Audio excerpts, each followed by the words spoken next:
महाराष्ट्र का महाभारत क्या कह रहा है? दो गठबंधन, असली नकली की लड़ाई, एनसीपी दो फाड़, शिवसेना दो फाड़। पहली बार दो फाड़ होने के बाद विधानसभा चुनाव हो रहे हैं और कल उम्मीदवारों के नामांकन का आखिरी दिन भी था, लेकिन अभी नामांकन वापस लेने की भी तारीख बची हुई है। राजनीति का ऊंट क्या करवट ले रहा है, इस पर चर्चा करने के लिए बेहद ही खास मेहमान अजित अनंतराव पवार, जिन्हें आप, मैं, हम सब अजित दादा पवार के नाम से ज्यादा बेहतर जानते हैं। महाराष्ट्र के उप मुख्यमंत्री, एनसीपी, असली एनसीपी अजित पवार गुट के सर्वे सर्वा आज मेरे साथ हैं। अजित दादा, आप बहुत ही शांत, खामोश, ज्यादा ना बोलने वाले शख्स के रूप में महाराष्ट्र ही नहीं देश में लोग, आपकी छवि कुछ ऐसी है। पर चुनाव में तनाव होता है, आप बदले बदले नजर आ रहे हैं। आउटरीच भी हो रही है, आजकल मुस्कुराते हुए भी बहुत दिख रहे हैं, थोड़ी तल्खी भी कर लेते हैं और मजाक भी उड़ाते हुए दिखते हैं। ये बदलाव कैसा? चुनाव में तो तनाव होना चाहिए था। इतने दिन चुनाव में काम करते वक्त मेरे ऊपर जिम्मेवारी खाली पार्टी का कार्यकर्ता के नाते थी। अभी मैं पार्टी का प्रमुख बना हूं, इसीलिए उतना चेंज मुझे करना पड़ा और मैंने किया। तो मतलब सत्ता का और राजनीतिक ताकत का अब सही मजा ले रहे हैं? नहीं, सही मजा, पहले पसीना बहा रहे थे। नहीं, सही मजा लेने का सवाल नहीं। पहले कैसे कोई पवार साहब मेन लीडर थे, हमारे मेन प्रमुख थे, तो जो भी है आखिरी फैसला वो लेते थे। अभी वैसा नहीं है, अभी मुझे लेना पड़ता है, मेरे बाकी साथियों के साथ डिस्कस करके लेना पड़ता है। इसीलिए जब जिम्मेवारी किसी के ऊपर बढ़ जाती है, थोड़ा बहुत तो चेंज उसमें आता ही है, और वो चेंज आया। इसीलिए आपने मुझे सवाल पूछा। नहीं आता तो आप सवाल ही नहीं पूछते थे। आपको सवाल पूछने के लिए मैंने चेंज लाया। ये बताइए, अब आप नेता हो गए तो शरद पवार अब आपके नेता नहीं है? नहीं, पवार साहब आज राष्ट्रीय नेता है ही, ये दोहरा नहीं है। लेकिन हम सब मिलके, हमने जो एमएलएस थे 40-50 एमएलए, सबने मिलके पार्टी के बारे में ये सब किया। और ये पिछले 1.5 साल में आपको मालूम है इसके बारे में क्या क्या डिसीजन हुआ, क्या क्या नहीं हुआ। अभी पवार साहब अलग, उन्होंने फिर पार्टी रजिस्टर की और वो चला रहे हैं। वो तो नेता है ही। असली नकली की लड़ाई है?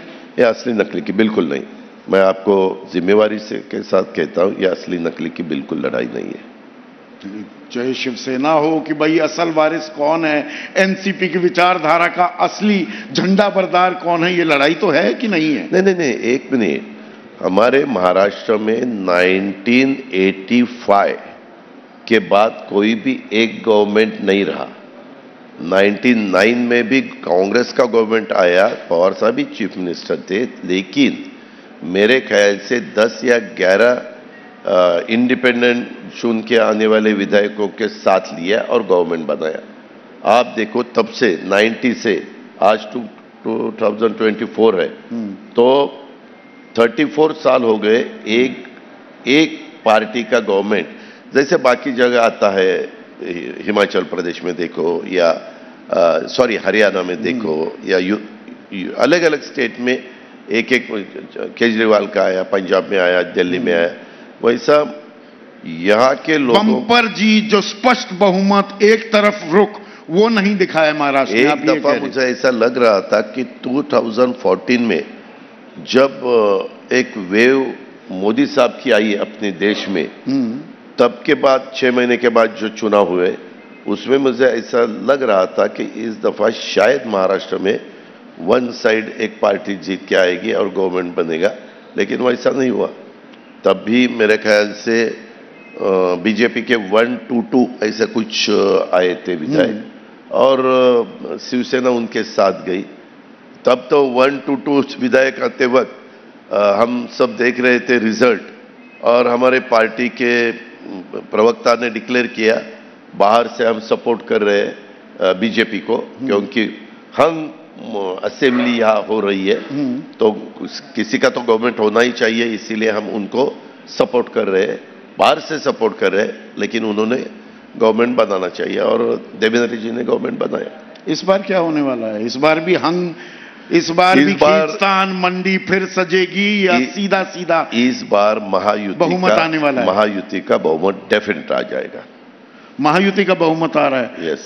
नामांकन पूरा हो गया अजित दादा, आज तक ये नहीं पता लगा कि दरअसल आप कितनी सीट पर लड़ रहे हैं, या एकनाथ शिंदे की पार्टी शिवसेना कितने पर लड़ रही है, या बीजेपी। असल फिगर सामने नहीं आ रही है, ना आपकी ना विकास आघाड़ी की। विड्रॉल का आखिरी दिन जब हो जाएगा तब आपको एग्जैक्ट फिगर महाविकास आघाड़ी के तीनों पार्टियों की और उनके बाकी मित्रों की कितनी है, हमारी कितनी है, बाकी लोगों की कितनी है, वो आ जाएगी। थोड़ा सा पेशेंस रखो। थोड़ा पेशेंस तो रखेंगे, लेकिन कुछ तनातनी तलखी भी हो रही है, कुछ अंदर खींचतान भी हो रही है। नहीं, ऐसा कुछ नहीं। ऐसा कुछ नहीं है? कुछ नहीं है। नवाब मलिक को लेकर साफ कह रही थी बीजेपी की नहीं, किसी भी कीमत पर टिकट नहीं मिलनी चाहिए। निकालेंगे ना। मैंने क्या कहा, विड्रॉल का दिन 3 बजे जो है वो होने दो, तब आपको पूरा महाराष्ट्र के लोगों के सामने, वोटर के सामने हमारा महायुति का पिक्चर क्लियर दिखाई देगा।